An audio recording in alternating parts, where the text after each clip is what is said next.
Maligayang pagdating sa From Sender PH. Dito, bawat kwento ay parang liham. May kirot, saya, aral, at pag-asa. Sa liham ng buhay, kwento ng puso, maririnig mo ang mga tunay na salaysay ng pag-ibig, pamilya, pagkakaibigan, pagkabigo, at tagumpay. Ako si Miss M at samahan mo ko kung ikaw ay naghahanap ng pahinga, damayan o inspirasyon. Sama-sama natin pakinggan ang mga kwentong hindi kailanman naluma. Isang liham, isang kwento mula sa puso. Hi Miss M, tawagin mo na lang akong Jay. Gusto ko lang ibahagi yung naging kwento ko sa pag-ibig. Kung saan ako yung naiwan, ako yung nasaktan, at sa huli, ako yung ipinagpalit. Isang taon na rin ang nakakalipas, pero sariwa pa rin sa akin ang lahat. Si Camille, siya ang una at tanging babaeng minahal ko ng totoo. Nagkakilala kami sa college. Blackmates kami. Unang tingin pa lang, crush ko na siya. Yung simpleng ayos, yung mahiyain, pero mabait. Hindi siya yung tipong papansin, pero may dating. Isang semester ko rin siyang niligawan. May effort ako. Hatid sundo, flowers, minsan kahit wala akong pera, dinadalhan ko siya ng paborito niyang milk tea. Hanggang sa isang araw, sinagot na niya ako. Akala ko, ako na ang pinakamaswerteng lalaki sa mundo. Mabait si Camille, mapagmahal, hindi siya demanding. Kaya siguro minahal ko siya ng sobra. Pinakilala ko siya sa pamilya ko, pinag-ipunan ko yung mga unang mansari namin para lang madala siya sa Tagaytay. First time niyang makapunta ron. Pero syempre, hindi lahat masaya. Dumaan kami sa mga away, selos, tampuhan. Lalo na nung pumasok kami ng 4th year, naging busy na siya.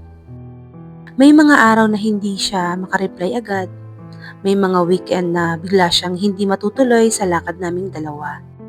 Pero naniwala ako sa kanya. Trust lang, di ba? Hanggang isang araw, may naramdaman akong kakaiba. Napansin kong madalas na niyang binabanggit si Carla. Isang kaklase naming babae na close daw sa kanya. Hindi ko naman inisip na mali iyon. Laging sinasabi ni Camille na bestie raw niya si Carla. At minsan nga ay sabay pa silang naglalakad papuntang klase. Wala akong issue ron. Hanggang sa may mga gabi na habang kausap ko si Camille sa chat, bigla na lang siyang mawawala. Tapos kinabukasan, sasabihin niyang nakitulog ako sa unit ni Carla, napagod ako. Medyo kinabahan ako, pero tiwala pa rin. Isang gabi, nag-decide akong sorpresahin siya. Dumaan ako sa condo nila after ng group project ko. May dala pa akong chicken wings, favorite niya. Pagdating ko, tinawagan ko siya. Walang sagot. Chat, scene lang. Dahil kakilala ako ng guard sa baba, pinayagan niya akong umakyat. Doon sa unit ni Carla, may ilaw. Kumatok ako, pero walang sumagot. Maya-maya, bumukas ang pinto.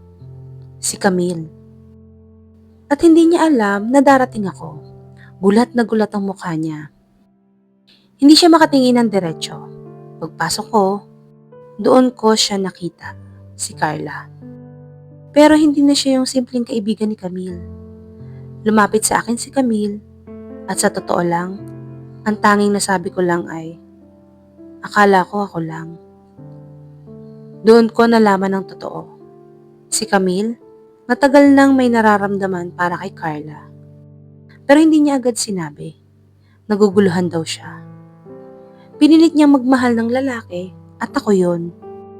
Dahil ayaw niyang umamin sa sarili niya, pero sa huli, bumigay rin siya sa tunay niyang nararamdaman.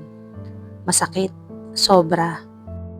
Hindi dahil ipinagpalit niya ako sa kapwa babae, kundi dahil hindi niya sinabi agad. Kasi kung sinabi niya agad, baka naintindihan ko. Baka hindi ganito kabigat ang sakit. Kasi iba yung pakiramdam na ikaw lang pala ang hindi nakakaalam ng totoo. Umuwi akong walang nasabi. Bitbit pa rin ng chicken wings na dapat sana pagsasaluhan namin. Umiyak ako sa jeep. Para akong tanga. Ilang araw akong hindi pumasok. Hindi ko kinaya. Tapos isang araw, nag-message si Camille. Jay, I'm sorry. Totoong minahal kita. Pero hindi ko rin kayang itanggi kung sino ako. Binasa ko lang. Hindi ko na sinagot. Ngayon okay na ako. Masasabi kong nakabangon na ako. Pero to be honest, hindi pa ako handang magmahal muli. Hindi ako galit kay Camille. Hindi ko siya kinamumuhian. Siguro nasaktan lang talaga ako. Hindi lang dahil iniwan niya ako, kundi dahil ako yung naging pagsubok niya bago niya natagpuan ang sarili niya. Kung may natutunan man ako, eto yon. Minsan, kahit gaano mo kamahal ang isang tao, kung hindi ka talaga para sa kanya, kakawala't kakawala siya para hanapin ang sarili niya. At ikaw, matututo kang bitawan siya kahit wasak ka na. Hello Jay, maraming salamat sa pagbabahagi ng kwento mo sa amin. Alam kong hindi madali ang pagbabalik tanaw sa isang alaala na minsan naging masaya, pero sa huli ay naging dahilan ng sakit. Pero sa ginawa mong pagsusulat at pagbubukas ng damdamin, malaking bagay ito hindi lang para sa iyo, kundi para na rin sa mga taong makakarinig ng kwento mo. Ang tapang mo, Jay. Ibang klaseng sakit ang naramdaman mong minahal mo ng buo ang isang tao, pero sa huli, hindi pala ikaw ang para sa kanya. Mas lalong masakit kapag ikaw ang huling nakaalam ng katotohanan. Pero sa kabila ng lahat ng iyon, pinili mong umunawa kaysa magalit. Pinili mong magpakumbaba kaysa manumbat. At pinili mong respetuhin ang desisyon ng taong mahal mo kahit ang ibig sabihin nun ay masasaktan ka. Hindi lahat kaya yan. Kaya saludo ako sa iyo. Hindi mo man natanggap ang pagmamahal ay nakala mong para sa iyo, nakatanggap ka naman ng isang napakalalim na aral. Ang tunay na pagmamahal, minsan, ay ang kakayahang palayain ng taong mahal mong hindi na masaya sa piling mo. At sana, sa paglipas ng panahon, makita mo rin ang taong mamahalin ka ng buo, totoo, at hindi ka kailanman ipagpapalit. Hindi dahil ikaw lang ang nandyan, kundi dahil ikaw talaga ang pinili niya. Nandito ang channel na to, hindi lang para sa masasaya at perfect na love stories. Nandito rin ito para bigyan ng boses ang mga pusong nasaktan, napagod, at natutong tumayong muli. Jay, maraming salamat ulit. Huwag mong madaliin ang paghilom. Darating din ang tamang oras. At sa oras na yon, mas buo ka na, mas matatag, at mas handa ulit magmahal nang walang takot. Ingat ka palagi. Nandito lang kami para makinig. Kung naantig ang puso mo, pakisubscribe ang aming channel at huwag niyo rin kalimutang i-like, mag-comment, at i-share ang kwentong ito.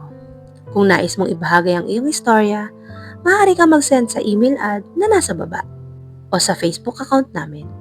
Hanggang sa susunod na kwento, mula sa puso, from Sender PH.